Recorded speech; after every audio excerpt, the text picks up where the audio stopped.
Good morning বন্ধুগুলা, তোমরা সবাই কেমন আছেন? আশা করি সবাই ভালোই আছেন। তো আজি সকাল সকালে উঠিন নাকিল, কারণ আজ বেগুন ছিঁড়ির লাগিবে। তো তার জন্য ভাবিনু যে ছোট করে একটা ভিডিও বানাও। এই তো দেখিতে পাওয়া ধরছেন বেগুনের গাছ।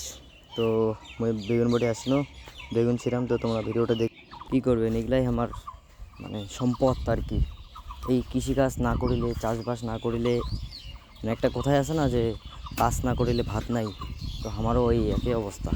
ওই কাজ না করিলে এক মুঠি ভাতও জুটিল না হয় পেটত। তো যাই হোক, আমার বাইগুন চিরা হয়ে গেল। বাইগুন চিরা হয়ে গেল বলতে মানে এলাও অর্ধেকখান চিরিরে বাকি আছে, কারণ সময়ে পানি না, এটি টাইম ওভার হয়ে যাচ্ছে। তো মুই এলা বাজার যাম, বাজার যেয়ে দেখো কি অবস্থা, কেমন দাম যায়, কত টাকা যে যায় জানো না। বাজার তো চলে আসিনি বন্ধু, বাজারের যে অবস্থা, যে রাস্তা জাম, এত ভিড়, বাজার যে কি হয় ভগবান জানে। ঠিক আছে, আজকের ভিডিওটা এই পর্যন্ত। দেখা হচ্ছে নতুন কোনো ভিডিওত।